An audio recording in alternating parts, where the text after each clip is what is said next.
Hello दोस्तों, नमस्ते, प्रणाम। कैसे भाई आप लोग? हम तो आशा करते हैं आप लोग बहुत अच्छा होगा। आज हम आप लोग के एगो चुटकुला नाचे के गीत सुनाते हैं, तो आप लोग के कैसा लगे कमेंट करो।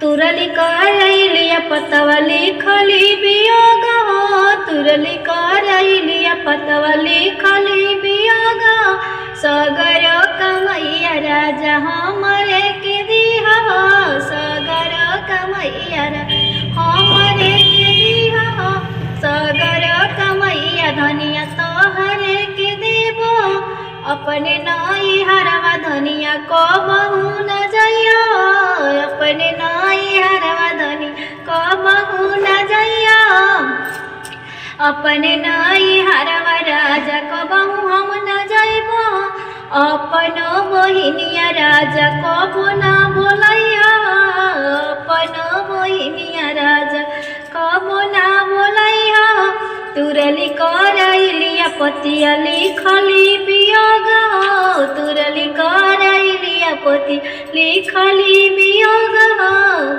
बैठ